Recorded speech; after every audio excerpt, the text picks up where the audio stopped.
Welcome back. Natalie Nidham, your host here. Now, if you only look at your health once a year, Dr. Darshan Shah has some news for you. You're not the CEO of your health. You're really acting like an intern. In this episode, we talk about why everyone should track their own biomarkers, the tests that can predict disease decades early, and the technologies reshaping modern medicine, from therapeutic plasma exchange to the longevity circuit of infrared, cold, and hyperbaric therapy. Dr. Shah breaks it all down with clarity and optimism, and a reminder that simple, consistent actions all move mountains. Now, you're going to get to hear why this is a helpful gift in the episode, but remember to get your free gift from Dr. Shah to visit drshah.com/biomarkers for a free biomarker guide. And Dr. Shah is spelled S-H-A-H. This episode is brought to you by Manukora, Qualia NAD+, and Probiotic Breakthrough from Bioptimizers, all with special offers just for you. All you have to do is check out the show notes below for the details. Enjoy the show. Dr. Darshan Shah, it is such a pleasure to have you here today. Thank you so much for taking the time. Oh, I'm so honored to be here, Natalie. Thank you for having me. Oh my gosh. I know. I mean, I've been like kind of stalking you going, oh my God, this guy's amazing. I'm so excited to have this conversation. So we're going to jump right in and we're going to start with the start, which is you are a board certified surgeon. So that means you are one of those rare human beings who can open up another human being, find a problem, fix the problem, close them back up again, and generally speaking, have them walk off and be better off than they were when they walked in the door. And someday at some point you decided, this scalpel thing's not cutting it for me. I want to do things differently. Can you tell us a little bit about that day or what led to you really kind of taking a full pivot away from surgery? Absolutely. And, it came from like more of a personal struggle than anything. I was a very busy surgeon. I had done trauma surgery. I take care of all my trauma patients in the ICU. Then I moved on to cancer reconstruction, which is another, very complicated type of procedures that you do there. And I was doing a lot of surgery, Natalie. I was operating 12, 14 hours a day, sometimes 7 days a week. It was so busy. And the reason it was so busy is because it was a game that we are not winning in Western medicine. People, no matter how much surgery you did, there was always more people that needed more surgery. More people get diagnosed with cancer, so then more people need to have cancer reconstructive surgery. More people have metabolic disease, so then more people need surgery for liver issues, for example. More people are getting colon cancer. You heard at a younger age. And so we're doing more colectomies. And it's just not a game that you're winning. And that becomes soul crushing after a while. So I got to a point in my own career where I was burned out with what I was doing. I didn't really see myself as a solution. I saw myself more as a cog in the wheel of this massive Western medical system. And then something else happened because I was stressed, because I was burnt out, because I was working so hard and not sleeping due to the stress and the work. I myself got sick and I was overweight. I was 50 pounds overweight. I had diabetes, it ran in my family. High blood pressure also ran in my family. And I was just like, this is just my destiny. This runs in my family. I'm doing quotation marks, air quotes. That's what we all think. But then I got an autoimmune disease. And this autoimmune disease is called Coupe de Sabre, where literally my own immune system was eating away at the skin of my scalp and the muscle and my bone of my skull. Oh my God. And the bone was getting super thin. And I was like, this is not right. There's no autoimmune disease in my family. And so I went and I saw some really well-known doctors. I trained at the Mayo Clinic. I saw doctors at the Mayo Clinic. No one knew why. No one knew what was going on. And they just prescribed me like really powerful immune suppressants. And I just thought to myself, there has to be a better way. So I did this protocol where I just, did a 10-day detox food diet where I just got off all my food that I was eating. And I promised myself I would walk 10,000 steps a day. And it was an incredible transformation in the way I felt. And I was like, maybe this is just all placebo effect. Maybe, I can't be getting better just from a food choice and walking. But the reality situation was in a few weeks, I started losing a ton of weight. My immune disease stopped progressing because when the autoimmune disease was eating away at my scalp, I would get really bad headaches too. And the headaches went away. And I was like, what is going on here? And for the first time, I actually looked at my own blood test from before, and I had a new set measured, and it was incredible. My biomarkers had shifted from 6 weeks of being on this food and walking protocol, like literally nothing, and that to me was like, there's something powerful happening here. And then I dove into the science. I went ahead and I took a course in nutrition. And then I took a course in exercise physiology and got my personal training certification. And then I learned about functional medicine. I took some IFM courses. And within 8 months going through this journey, I completely turned my health around. I was on 10 prescription medications. I went down to 1 and lost 40 pounds out of the 50, and autoimmune disease gone. Like no more autoimmune suppressants needed. And I was on powerful ones. And it just blew my mind, the power of what simple changes can do without needing pharmaceuticals or surgery. And then I said to myself, this is the kind of medicine I want to practice. Wow. This is why I went to medical school. It's to do this. It's to literally turns people's health around, get them off prescription medication, avoid the scalpel. And that's when I decided to start a new type of clinic as well. That's incredible. We hear all the time, it starts with movement. It starts with getting outside. It starts with getting rid of processed foods. It starts with like the simple thing, and people's eyes start to glaze over. They're like, blah, blah, blah. This is so boring. And yet here you are. And it's interesting because when I was practicing as a nutritionist, I had a couple of clients who were physicians, and they were the toughest to treat because they were caught in their own trap. Number one, the hours you guys keep is mental. Like it's inhuman what the hours you keep. Wow. And which left them with nothing for themselves. But on top of that, and it's not that they didn't believe me, but it's that there was nothing that they had ever been taught that would leave open the possibility of exactly what you just said. There was no way that you could even begin to imagine that this cascade of negative health effects you were experiencing could possibly be solved not by some crazy drug or procedure or whatever the case may be. Like, that's amazing. Yeah.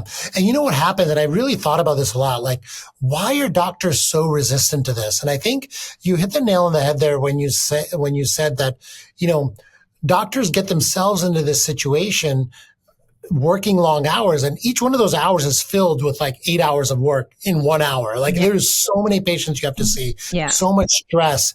And you get yourself into situations because you don't see the value of lifestyle modification and changes because you were never educated on the science of this, right?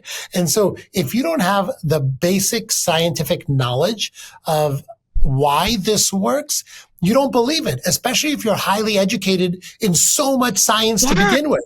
Yeah. You go deep into the science of organic chemistry and pharmaceuticals and surgical anatomy, but you never learn the science of nutrition, exercise, sleep. And so you have this fallacy in your brain, like, I know so much science, I've never heard of this nutrition stuff, so it must not work, Yeah, it's food. And you go off, right? Exactly. And I fell into that trap. You said it perfectly. It was a trap. Yeah. And when I got myself out of it and saw the light, I was like, oh, yeah, we were never taught, but there is a lot of science here that is real and that works so much better than any of the interventions that we have. Hey guys, I've created a free gift to thank you all for being here and for being a listener of this podcast. I've put together a list of my top 5 peptides. So all you have to do to get your copy of that is to go to natnidham.com/top 5. And that's it. Let's get back to the show. How did you do it? Like, what was the hardest decision you had to make when you put away the scalpel forever? When you said, yeah. How did you do, like, because that's a big deal. Like, surgeons work ridiculous hours and earn a really good living. I mean, I mean, how you ever find time to spend the money, I'll never know. But, to some degree, like how did you make that decision? Like what helped you to make the leap? Yeah. So yeah, you're right. I took a massive pay cut making the decision. So it was not an easy one, but I really believed at that point in my life that I had done surgery for 25 years. I was super burnt out, and I saw some of my colleagues who were super burnt out that basically lost their marriage, lost their will to live, lost their desire to take care of themselves in any way. And I didn't want to be one of those people, And so I said, I need to do something that I'm passionate about or just quit. And I was going to just quit and just, maybe run the business and not do any more medicine. But when I found functional medicine through my own health struggles and decided I could do a career shift and still do something that I had passion for, that's where I really just made the switch, because at the end of the day, when you live every day with passion and your work doesn't seem like work, it's an incredible life that you get to live. Right. And so I think that's where I am right now in this point in my journey. That's amazing. Well, and you're changing people's lives in a very different way. Like you're keeping them off the operating table, hopefully. Like exactly. That's the nut, right? Yeah. And I tell you, more times than not, people end up not needing their surgery because they're using lifestyle interventions. And I'm not saying that everything in Western medicine is wrong. It absolutely no. No. Right? Yeah. No. Thank God. If you get hit by a bus, you get diagnosed with cancer, you have a heart attack, you need the incredibly well-trained doctors and the massive amount of technology at your local hospital. Thank God that's there. Yeah. But it was a system never built for reversing chronic disease, never built for keeping you off the operating room table. And so if we could have two parallel systems at the same time, where one is reversing the chronic disease, getting you off prescriptions, and the other one is there for the emergencies and the really bad stuff, that's the optimal health system. And we've I think you and I talked before we press record, but the pendulum swinging, right? Mm-hmm. The last 5 decades, the pendulum has swung so far into Western medicine and leaning into technologies. There's trillions of dollars there now.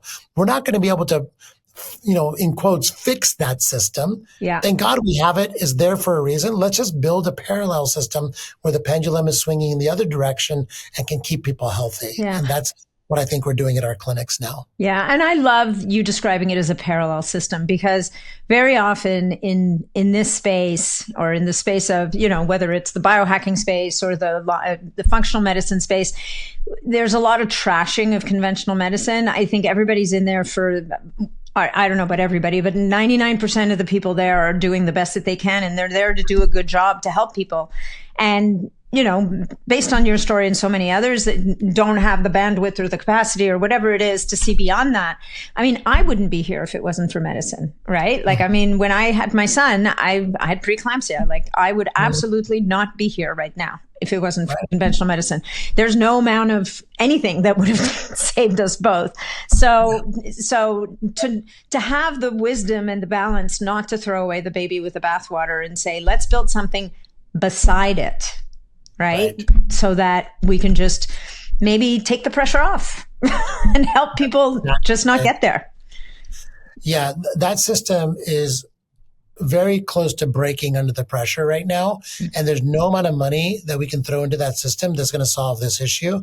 We need to build a parallel system that can unburden that system. Yeah. Not just financially, but also just, the number of people that are sick right now. And I think it just I think we come at it with that mindset. We can all work together and create something new, which is what you're doing. I mean, I think spreading information that is such a big part of the solution here as well. Yeah. Well, it's helping people. And so it comes from both sides, right? From the physician side and from the consumer side to realize there's another way. So you often refer to your patients or encourage people to become the CEO of their own health. Yeah. And I think that to a lot of people, that would be a terrifying concept.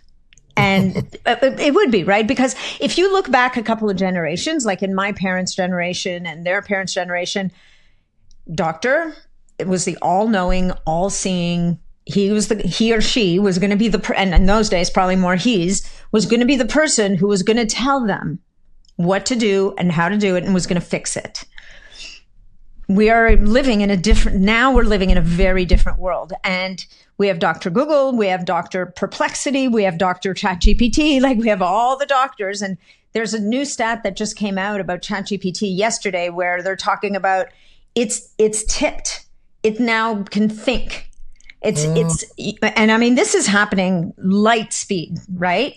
So we need to be the CEO of our health, but that is a scary proposition to so many people. So can you maybe share with the audience a little bit about what you mean about that and how do we make it a little less scary for people? Absolutely. So your point is so correct that we live in a different time than people lived in 5-6 generations ago. The reason the doctor was kind of the all-knowing, all-seeing person in your life to take care of medical issues was because they were the only ones that really had the knowledge and the access to the knowledge. They were the only ones that could order blood tests and studies on you. And they were the only ones that had the ability to interpret those and determine what the next step was, right? And that's because people, number one, you'd have to go to medical school to get access to the information and the knowledge in the first place. Number two, because the way the laws were written, you couldn't even order your own blood test, right? Mm-hmm. Once you got the results, you would have no idea what to do with them, right? However, we live in a completely different time now. Everyone has access to tremendous amounts of information through the internet and through podcasts and learning. And everyone can now access their own testing results. You can do tests at home on yourself, things like your grip test or your blood pressure. You can go and online or go to a local laboratory and request blood tests too yourself. You don't need a doctor's note anymore. Plus, you have wearable devices as well, and continuous glucose monitors give you even more data. So you have access to so much more data. And then now, in the last couple of years, we have access to artificial intelligence that can take all of this data and run it through its machine and give you information that it would take you a long time to get on your own, right? And so we have this perfect confluence right now that you no longer have to outsource your health to a professional. I still think everyone should have a professional in their life that can help them kind of decipher and make choices. And, pharmaceuticals are gated by professionals right now. And it's probably a good thing, I think so. Exactly. And, but that doesn't mean that we still need to live with our heads buried in the sand. It's time to take our heads out of the sand, take some personal responsibility, because guess what? There's no doctor in the world right now, unless you're a billionaire, you can hire a full-time doctor for yourself. They don't have the time to sift through all your data and explain to you what it all means and do this on a day-to-day basis. But guess who does have that now ability? You do. You have the ability to do this, right? And so, no one runs their company by looking at their data once a year and having their consultant tell them whether the profit loss is good or bad, right? Well, not if they want to run a good business. No. We shouldn't run our health that way. You have access to your data. You can now learn by listening to a podcast on the way to work. Your podcast is awesome. And you can upload your data to a ChatGPT or Perplexity and get some insights, and then have enough information to talk to a physician or talk to a practitioner, nutritionist, what have you, to help you kind of take the next step. And it's so important to do this on a routine basis, whether it's, you daily look at your continuous glucose monitor for 6 weeks, you monthly check some blood test results, or quarterly. Like this is the speed at which health changes. So we have to get our data at the same speed too. Okay. And that way we can avoid disease in the first place. And so I think it's a perfect time to do this. And it's not scary, because guess what? There's one thing I tell all my patients, that there's really 20% of the information that moves the needle 80% on almost every single topic here. So you just have to learn just enough, and then you have enough knowledge to keep yourself headed in the right direction for the most part, for most of your life. Yeah. No, that's all some great points. I do think that for a lot of people, because it can be overwhelming, it's a lot. You get people who come out of school, they've never taken a science course in their life. They have no concept of biology or a cell. I mean, I remember, I studied physiology in university, but when I went back to school to become a nutritionist, I was in class with a bunch of people who had never, ever, ever they had avoided science like the plague. So when, we're talking about valence electrons or talking about whatever, like basic things, they were completely blindsided. They had it was new language to them. So I do think, though, that even with all the chat GPTs and all the self-testing you can do, having a practitioner walk with you. And I feel like it's the difference between going to a doctor thinking or believing or wanting them to fix you, and going to a doctor and having someone across the table from you who has clinical experience, who has context, and who can kind of curate a lot of the information and help you to bring it into perspective for the individual, instead of just looking at a global number saying, okay, well, these are the averages. Well, the averages mean squat, right? Exactly. No. And you're so right. Like, look, I think everyone should have a practitioner that they're working with, but they should arm themselves with knowledge about what's going on. So it's a productive conversation. How many people do you see, Natalie, that you're trying to talk to them about even the most basic things, and it's the first time they've ever heard it. And it takes a lot longer to make a difference. But once you become kind of vested in your own journey and you understand your own data and you can work on this every day in between seeing your practitioner, it becomes so much more powerful, right? And so I believe that, I don't think AI is ever going to replace your practitioner, because you need someone that has that connection with you, that can really have that clinical gestalt as well. And I think we're going to see a really great world in the next, like you said, it's coming really fast in the next 3 to 5 years, where every practitioner is enabled by AI and the conversations are more impactful. Yeah. I mean, they themselves are more empowered, right? Because they now have access to more information, like more studies. The volume of trials and studies that come out on a daily basis is overwhelming, even to a professional. So if you can build AI models that help to bring that together and bring it to your desk in a way that you're like, oh, well, let's dig into this or let's dig into that. I think it's helping all sides. What's the biggest mindset shift that you see in people who finally kind of get it? Like they come into your office and they're like, I don't know what to do. My blood sugar is terrible. I've got 50 extra pounds, whatever it is. And I don't have the willpower. I can't do this. What's that? When do you ever see like the switch flip on and you're like, okay, we got it? Yeah. I would say, there's a few switches, but the one switch that I think is the most powerful is when people realize that they can do small actions consistently on a day-to-day basis will move mountains, versus just trying to do one thing, one time and trying to see a difference. And so when I start telling people about the science of habit formation and how we're going to create a 30-minute routine in their life that is focused on, 2 or 3 things that we need to kind of modify in your biology, whether it be mindset, your nutrition, your movement, but just 30 minutes doing that daily can move mountains over the course of a year. I think that's where people are like, wow. And then I give them the numbers to follow, so they see the positive feedback loop, and that's where they really, really get not just empowered, but they get motivated. Yeah. Well, do you ever share your story with them? Because your story is incredibly inspirational. I mean, it's the power of seemingly simple actions that in your world completely move mountains. Yeah, I share my story all the time. I always try to tell patients, like, look, I'm not just a doctor. I was like sitting there at the patient seat, just where you are, completely frustrated, tried a million different diets. Nothing worked. I gave up. I thought it was all genetic.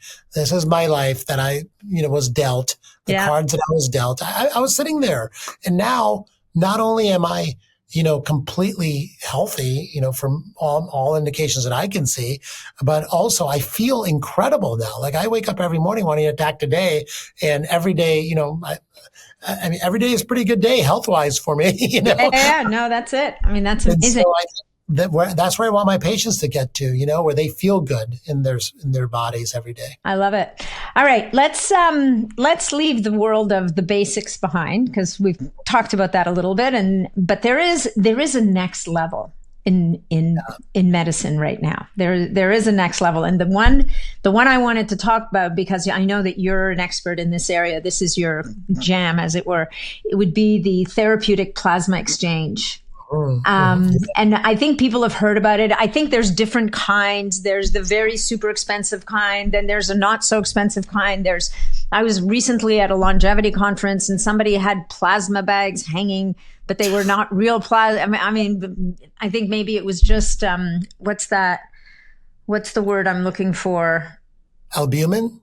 Yes, it was albumin was in there, which albumin has. So tell us a little bit about this, because this is where we're removing a life-giving fluid from our bodies and bringing it back. And that's a scary concept to a lot of people. It's like, well, how do I know you're going to bring it back? And how do I know that you're not going to mess it up while it's outside of me? And what is it that you're doing exactly? Yeah. And look, like, this is where we are bringing an incredible technology to the health and wellness and longevity world that was previously locked up in hospitals for a reason, because it is complicated.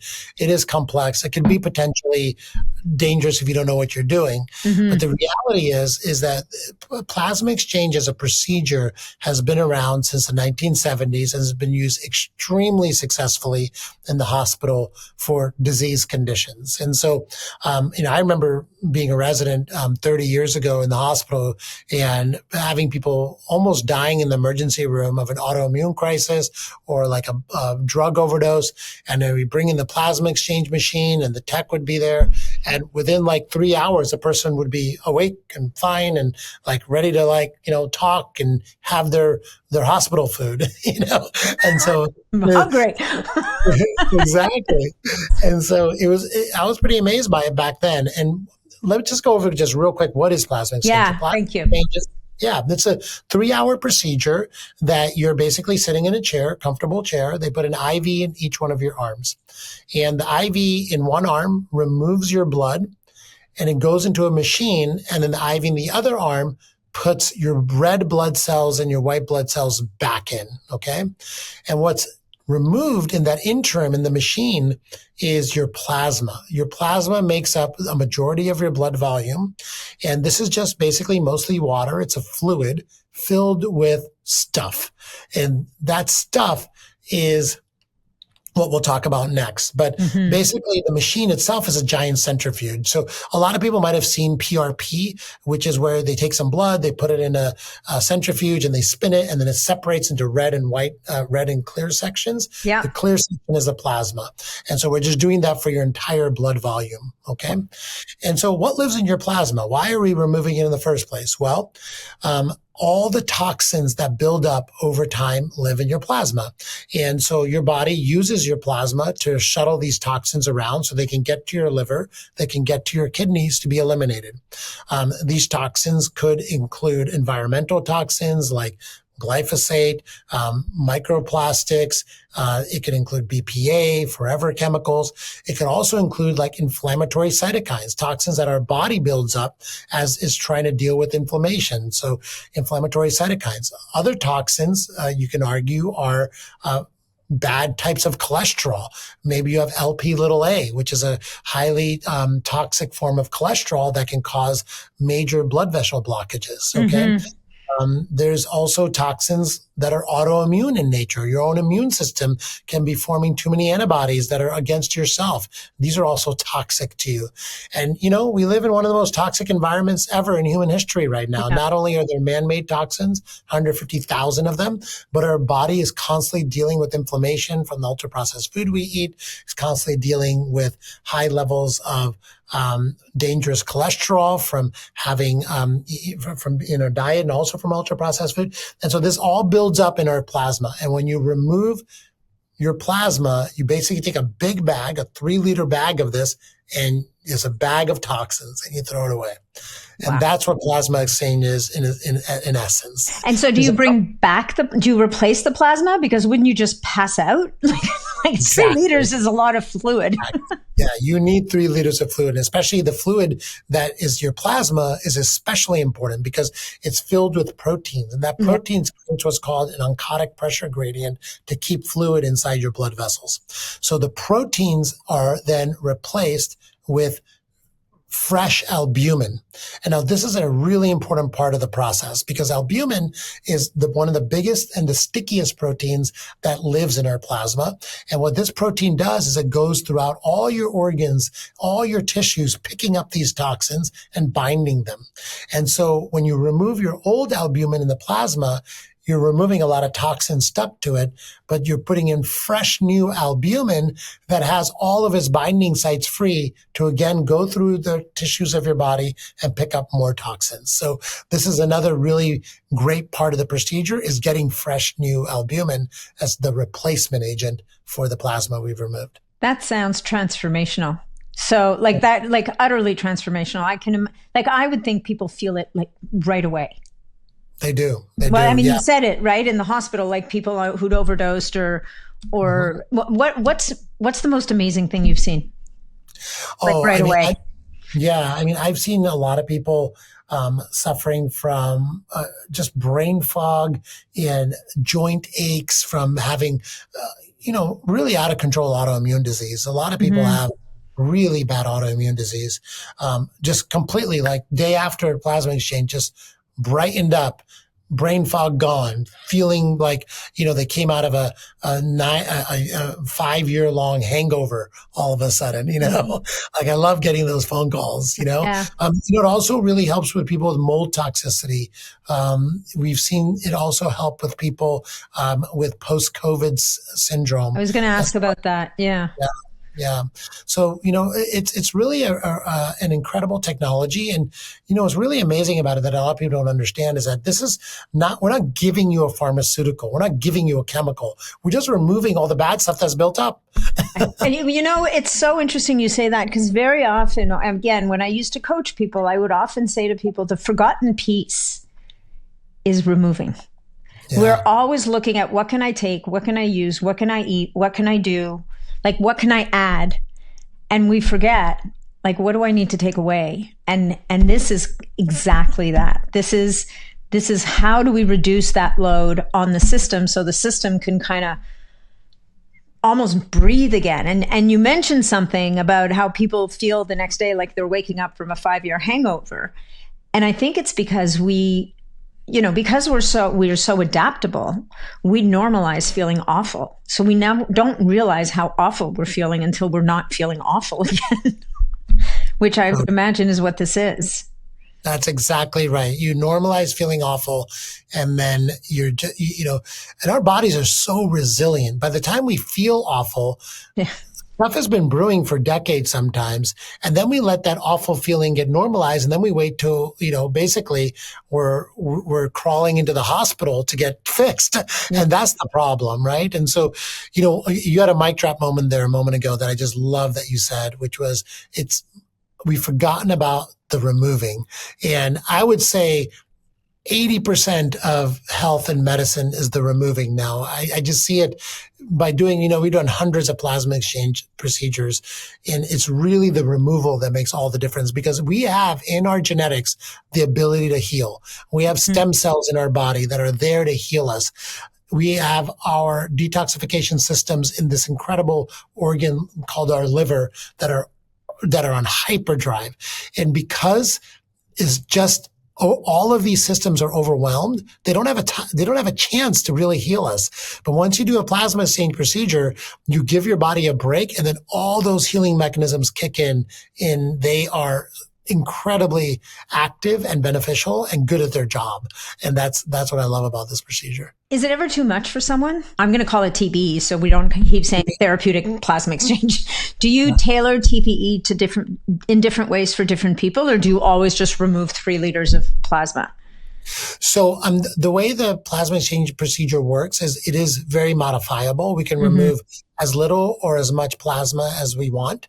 And we have different protocols. Like if you're trying to detox from heavy metals, we'll give you like a heavy metal DMSA agent or DMSO agent to draw it out of your your tissues so that we can get it out in the plasma. But what we found is generally when we do one full plasma exchange procedure, which is about 2 to 3 liters, depending on your weight, that's where we see the most effect. So we want to give people the full treatment. Now, the other modifications that we do are based on frequency of treatment. So some people need 6 treatments in like pretty close frequency if they were really going after something. And some people doing it just for longevity purposes, just do it every quarter, which works really well too. So it's a very N of 1 type of situation with plasma exchange because we can really tailor it to your individual goals in biology. Is there anyone that shouldn't do a plasma exchange? Or maybe is there a time that you shouldn't do it? Is there something people can do to prepare for? I mean, you just said for heavy metals, you try to push as much as you can out into blood, which I would imagine makes you feel like hideousness until you get that TPE. Yeah, we do that the day before, and then the TPE is done the day after. Yes, there are contraindications to every single procedure, but what I love about TPE is it's really pretty safe, believe it or not. It might sound like it's a big deal, and I don't want to discount any procedure because every procedure does have risks and complications that could occur. But this one in particular, because we're not adding something, the risk profile is pretty low. As far as preparation goes, yes, we have, depending on your individual kind of medical circumstances, if you're on any blood thinners, we don't want you to be on blood thinners during the procedure, right? If you are actively going on some kind of infection, we don't want you going through the procedure because when you do the procedure, what also lives in your plasma is obviously immune globulins. These are there to fight infection. And if you remove them all, your infection will get worse because your immune globulins are temporarily gone. The nice thing about immune globulins is they do return in about a week or so, and we do give people IVIG sometimes during the procedure as well, depending on if they need it or not, or if they want it, and that can kind of mitigate for that. But yeah, there are definite preparations, and this is why you have to do this with the provider that's working with you. They understand your overall state of health. It's not like you can't just walk into your local plasma center and get this done. Local IV lounge. Right. Well, because it sounds a bit like, it sounds like you're a little bit vulnerable for about a week. So you wouldn't do this and then hop on a plane within the next 24 to 48 hours. It feels to me like you would do this and kind of take care of yourself for the next week before you launch back into life. Yeah, so we do. You're absolutely right. Like you want to, after you do this procedure, you want to have like a really relaxed week. You cannot jump back into crazy life, Yeah. But as far as flying goes, what I will say is that we have people fly in for our procedures and they do go home in about 48 hours, but we give them IVIG, so that's protected. And, we do have them wear a mask on the plane and all of that. And, as long as I want people to get home and recover at home. I feel like, there's some, benefit psychologically and as well going home to recover rather than staying in a hotel, which can be taxing. Yeah. So 100%. I could not agree with you more. Okay. So there's a group of people out there that refer to blood donation as the poor man's TPE. What are your thoughts on that? I would imagine you're getting rid of some plasma, but what are your thoughts? If you go to a plasma center where you can donate plasma, they actually pay you for it. They will take a small volume of plasma from you, and that does give you a small amount of the benefit. But really, the plasma exchange procedure takes about 10x that volume, and so you really get the benefit of your body's ability to catch up. Well, you also get new albumin, right? You also get the new albumin, right? Exactly. Yeah, you get new sticky guys, which you don't get when you just give up your blood. Okay. All right. So you've built this beautiful entity called Next Health, which is kind of the next level, right? It's the next wave in healthcare. Repackage for us the core philosophical principles around your approach to health, because you're now in healthcare. You're out of sick care. You've moved into healthcare, because I guess you were full on in the sick care model before. Yeah. So what's that philosophical core that really informs your center? Yeah, thank you for asking that. So, to continue the conversation we had a few minutes ago, the core of the business is that we're creating a new system, right? That runs in parallel with the sick care system. And so our vision is people use us to avoid getting to the sick care system, but also if you're in it right now, or you had an emergency, when you come out, you come to Next Health to then kind of reverse the need for pharmaceuticals and also to keep you healthy from a physiological state. So you need less interaction with the sick care system. I think everyone wants that. I think that's why we all went into healthcare. So we have 4 core pillars, and we like to term what we do the clinical practice of longevity medicine, because there is an MD overseeing every location. We do have medical practitioners that are licensed, nurse practitioners, PAs, RNs, nutritionists. Everyone's licensed in the facility as well. And our facilities are licensed as a medical center as well. So that keeps us at a very high level, right? Regulatory wise, we have to function as though we are a real doctor's office, which is what we are. And our 4 core pillars are: number 1, we bring in preventative medicine. Number 2, functional medicine. Number 3 is lifestyle medicine. And number 4 is longevity medicine. So let me explain them in order. So when a person comes in, we try to meet the person where they're at. Many people come in not having their lifestyle really in order. They're just confused with all the information out there. So we practice lifestyle medicine to a very high degree, using nutritionists, using continuous glucose monitors, using measurements of strength and balance, and really get their nutrition, their sleep, their exercise, their stress management dialed in. Mm-hmm. Second, we go to functional medicine. This is where if you're already got your lifestyle in order, but you're still struggling, likely we need to do something around your gut health, around your hormonal health, around your detoxification, all of the root causes of disease, inflammation, mitochondrial dysfunction that functional medicine teaches us can also really move the needle for you. And so we'll go on a functional medicine journey with people. And then we go into preventative medicine. And this is where I talk about bringing the best out of the Western medical system and using it 20 to 30 years ahead of time to avoid the top causes of death. What do I mean by that? Well, the number 1 cause of death is heart attacks. Number 3 is Alzheimer's. Number 4 is cancer. And then metabolic disease is a basis for all of these. So how do we use this technology to a very high level to avoid heart attacks, Alzheimer's, strokes, cancer? And we apply not just the technology that's available, but some of the newer technology that's just mind-blowing right now what's out there. Things like the p-tau217 test and the amyloid ratio to diagnose Alzheimer's years, decades before it occurs. Full body MRIs, Grail liquid biopsy testing. All of these kind of form the basis for really being hyper-preventative medicine, I call it. And then lastly, once you have all that kind of figured out and all those bases covered, then we can start talking about longevity medicine. And this is using some newer technologies like plasma exchange, peptides, stem cell, regenerative medicine as part of the puzzle as well. And so just putting all 4 of these thoughts and technologies under one roof where someone can go and have a practitioner, kind of guide you and Sherpa you through this process and tell you what you're and meet you where you're at is the entire core philosophy of Next Health. And that's the journey we take people on. It's beautiful. It sounds amazing. I'm signing up. So, love to have you. Yeah, I don't know how close you get to Toronto. So what baseline biomarkers do you think everyone should know that, kind of by the time you're 35 to 40? And I think this is where people often miss the mark, right? We're well until we're not. And the problem with that is once you're out of balance, it's probably the worst time to try to figure out what's wrong with you, because whoever it is that's trying to, and you probably live this in the hospital, and certainly any ER doctor will say this, we have no idea what your normal is. And so how do we know how far out of whack you are? So what are for those of you who can't see, he's got this giant smile on his face, big nod. I think I hit it.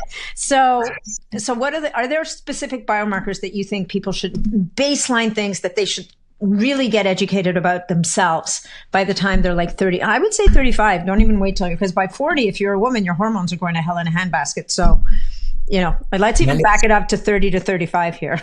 Yeah, maybe even sooner. Yeah. So, the reason I had a big smile on my face is I remember working in the emergency room and we get blood tests on people and be like, what is going on here? You're a disaster from your blood tests. And they'd be like, I don't know. I've never had a blood test done before in my life.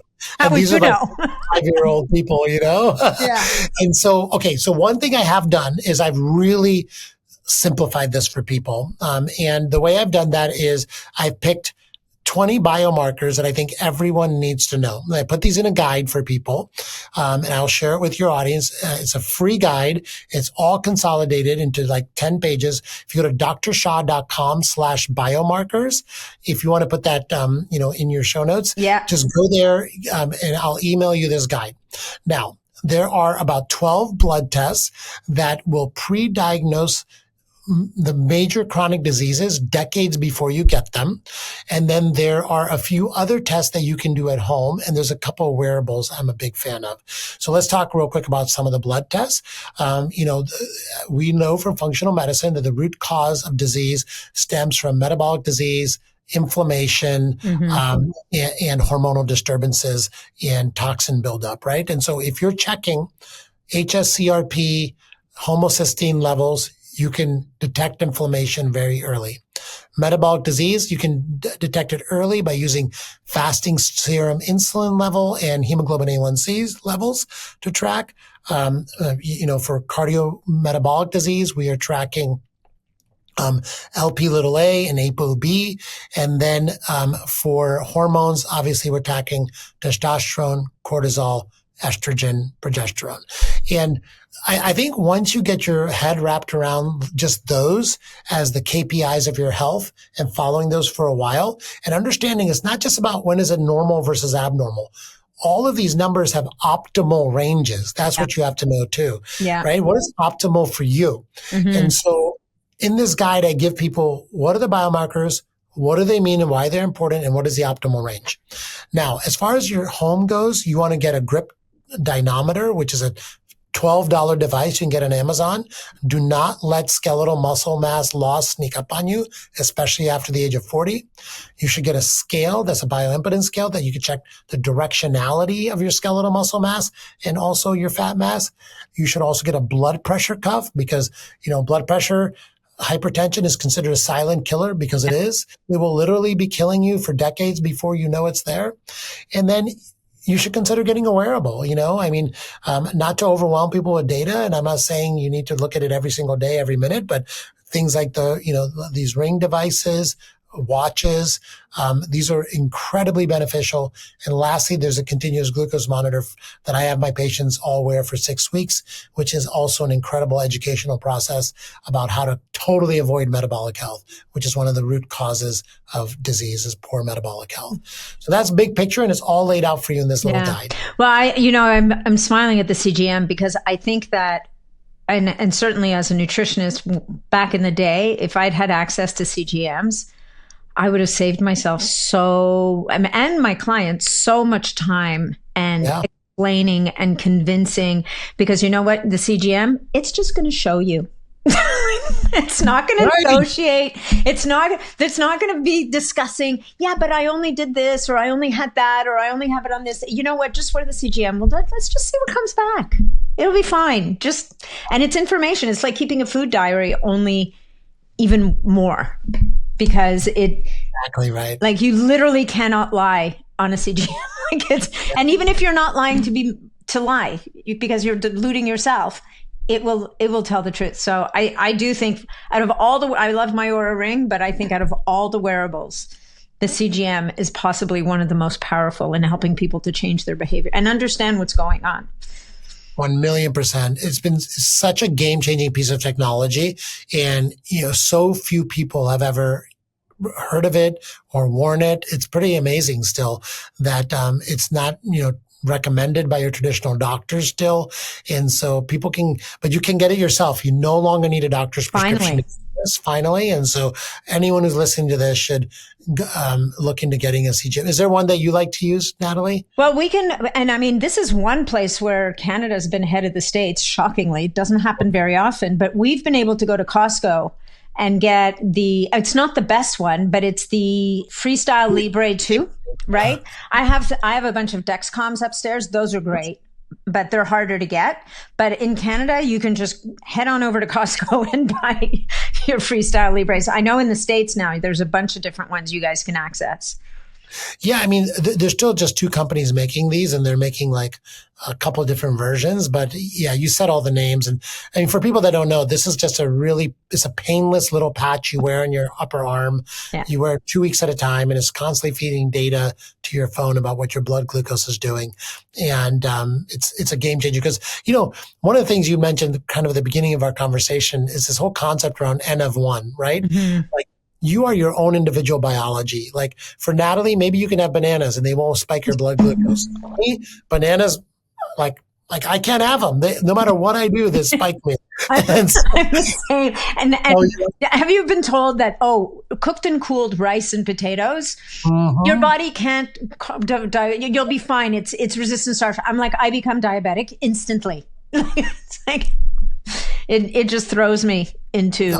And I can't tell you the number of people that, start their day with a big bowl of oatmeal that don't do that anymore because of the continuous glucose monitor. Yeah. It's such powerful data that is, like you said, it's like, it tells you, it's not going to lie. It just gives you your glucose. It's just fact, baby. It's not a judgment. You'll be fine. So I'm guessing the insurance companies are all over you wanting to sign up your patients, right? Hopefully one day. But, my kind of vision, yeah. Our Next Health, we are a membership organization. So we want people to be able to get all of this tremendous value and not have to nickel and dime people. And so people can come in and see our practitioners, get access to their blood tests. They can also we have technology on site. We didn't get a chance to talk about, what I call the longevity circuit, which is hot, cold contrast therapy, LED and hyperbaric oxygen. They can use all of this in a subscription model. And, in the United States, we have what's called the health savings account, which, depending on where you work, you can put between $2,000 to $4,000 in it. And this is pre-tax dollars. So it costs you like literally half of the amount. And so what we'd like to do is make it initially so that people can access a Next Health membership just with their health savings account. And then hopefully eventually insurance companies will cover this. But that's once I said it once again, that sick care model, I don't know if we're going to fix it. It's so strong. Well, there will one day be an executive in an insurance company who will, like the light bulb will go off because this would save them so much money. It would be like, why don't you, maybe do you have any stories to share where you had someone come into your practice who was a walking time bomb? Like this person was heading for disaster, whether it was a heart attack or diabetes, and that all the things that you do was able to basically do the 180 and reverse that whole process. Yeah, I'll tell you a story about my own brother, actually. So brother, also a doctor, generally healthy guy, and he is a vegan and was going to do something really great, which is hike Mount Kilimanjaro, right? Okay. And that's considered for a lot of people like the pinnacle of being healthy, especially in your 40s. And, it's something that not a lot of people get to do. They don't have the physical ability to do it. So I really encouraged him. I said, before you do that, why don't you just get a calcium score done, a CT calcium test? And this, for people who don't know, is a quick 10-minute CAT scan or less of your heart, very low radiation, and it tells us how much calcium is built up in your blood vessels. And this is important because when calcium is in your blood vessels, it means you have plaque, advanced plaque. That is, your body's trying to calcify and heal. And so we did this quick scan and found a major blockage in one of his blood vessels, which at high altitude and a condition where you are really overexerting yourself could lead to a heart attack, right? Wow. And so he immediately got a stent put into place and canceled the Kilimanjaro trip, right? And so this is something where a simple test that insurance doesn't cover that costs $150 can save your life. We do this test on every one of our patients because it is that valuable. I think these modalities are out there. People don't know about them because they're not even talked about in the sick care world, but we can talk about these things and save lives, Yeah, that's amazing. And then, his hemoglobin A1C was high, because, a lot of people that eat a vegan diet, they actually eat a lot of ultra processed food and carbohydrates. And this we were able to reverse as well using continuous glucose monitor and, also some targeted supplementation. And, having a heart attack is not just having high cholesterol. It's also having inflammation and metabolic disease, high blood pressure, all in combination. And we found out all of these things with our preemptive biomarker tests, that are all listed in that guide that I told you about. And he was able to completely turn his health around again in a few months. That's incredible. And so did he change his diet? Yes, he did actually. Yeah. And he's still a vegan, but, much less on the carbohydrate front. Harder vegan. And then also took a big box and threw away all the ultra processed food in the pantry. I always tell people, one of the healthiest moves you can make in life is to get rid of your pantry where you store all the crap that you buy in boxes and use it for something else, Yeah, 100%. You don't know who to give it to. I remember doing that to my parents, and my parents are pretty good, but my mother got sucked into buying certain things. And poor her, she was standing there going, I can't believe you're throwing away all this food. And I'm like, you need to stop calling it food. Yeah. Just stop calling it food. It's not food. It's something else. Okay. You mentioned the longevity circuit. There's so many other things. We're not going to get through all of them, but talk to us about the longevity circuit, because it's almost like you've got a cellular gym at your office. Just from the little words that you said there, I'm like, guys, this is not just like the gym you go to work out your muscles. This goes a little deeper. I love that. It is a cellular gym, right? Because we are affecting your biology at a cellular level. I call this a longevity circuit because these are technologies that have a lot of science behind them that truly do work to prevent aging at a cellular level. And so let me just go over what they are real quick. One is an infrared sauna. And so this is hot therapy with infrared, and huge studies, long-term studies done out of Finland showing benefit and chronic disease avoidance, followed by cold therapy. We have a cryotherapy chamber. So this hot cold contrast therapy is fantastic. And then we have LED light, which is tremendously beneficial for increasing nitric oxide levels and also increasing collagen. And then lastly, hyperbaric oxygen therapy. And so this creates small dosages of oxidative stress, which reset your mitochondria and your cells, and high oxygen levels as well. And so I call this a longevity circuit because they all work. Yeah. They work great, especially if you get to use them all at once. And so you can, spend 2 hours with this and use all of these.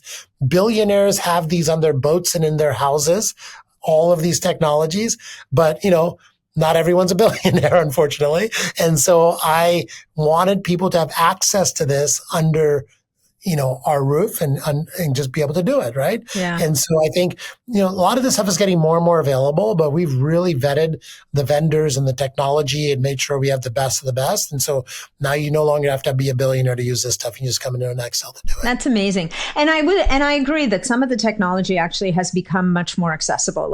I have an infrared sauna in my house. I don't have an HBOT. I don't think I would want a hyperbaric oxygen chamber, to be honest. I think the insurance alone would be crippling. Yeah. And I'm not enough of a fan of cold exposure. I need to be more motivated to get that cold personally. So a lot of people in this, you mentioned the Grail test earlier, which is a liquid biopsy, right? So this is a very early warning tool for cancer. I did a different test like that not too long ago. And here's what's interesting. I'm at a conference and they say, Nat, we'd really like to put you through this test. And then we want to do a podcast and blah, blah, blah. And I'm like, okay, sure. That sounds like a great idea. And so they draw my blood. I mean, she almost destroyed my veins in the process, but that's a different story for another day. As soon as it was over, I'm sitting there going, what have I done? These guys can detect cancer before it even exists, before there's a tumor, not before it exists, but before there's even a tumor, right? And I live in a country where getting your cancer treated is really hard when you have cancer, never mind when you have markers of impending cancer. And I had this moment where I was like, what if it's a false positive? What do I do? Or it was a really interesting thing. When I got the results, they sat in my inbox for 5 days before I worked up the nerve to open them. And I had to have a friend sitting with me. Do you want to talk a little bit about this psychological kind of seesaw that people end up on with these tests? Yeah. Whenever I have a patient do a liquid biopsy test, we have a very serious conversation about what if the result is positive, right? because number one, you have to be mentally prepared for a positive result. It could be a false positive, so you need to do another test to confirm. And we probably will also have to do additional testing on top of just the liquid biopsy to verify visually if there is really a tumor or not. Yeah. So it could involve a full body MRI or a targeted MRI, or it could involve a colonoscopy, or it could involve something.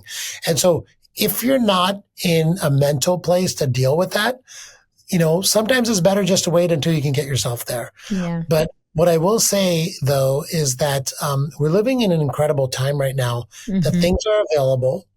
We have not fully vetted all the implications. And if you can get yourself in the right mindset, though, you can benefit from some of these technologies. Yeah.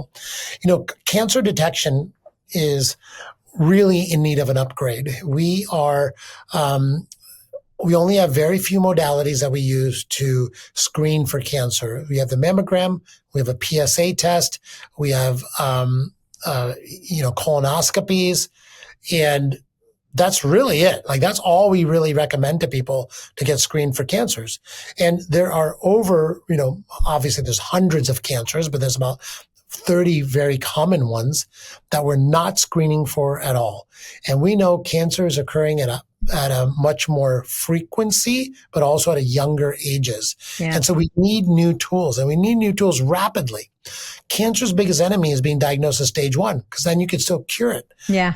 Stage 3 or 4, you're talking 5-year survival rates, And so why do we wait to get cancer and then we start treating it and spend bazillions of dollars just keep people alive another few more months or a couple of years? Yeah. We need to be way more proactive in the diagnostics of cancer. And so there's 2 tools available now that we really need to lean in on, which is the liquid biopsy and the full body MRI. And I think that the technology is getting better and better on both of those. And as long as you can get your head wrapped around the idea of further testing, if it comes out positive, you can really benefit now from early diagnostic. Yeah, I think I agree with you. Early detection is the key. And in the end, I'm like, look, you got to know, and we talk about knowledge is power all the time. So I'll have to introduce you to Dr. Jennifer Simmons. She's got a really interesting alternative to the mammogram. You might be interested. Oh, I'd love to. Yes. Yeah. I know there's like ultrasonic technologies out now, and then also heat technologies, and I think it's all great. Thank God we have all this different stuff now. Yeah, it's the QT scan. That yes. might be the ultrasonic that you're talking about, because the thermography is interesting, but it's still not. It detects inflammation, but the QT scan, I think, is going to be the thing that's going to really eventually save women from the mammogram. Yes. We don't need to talk about it, but we could use saving from that. All right. Yes. So what unconstrained research or treatment would you start tomorrow if regulatory barriers didn't exist? Whether it's a gene therapy or peptides, like, do you feel like are regulations kind of holding people back, like you, from taking the next step that you already know could be helpful or believe? Absolutely. I mean, there's so many of those things, unfortunately.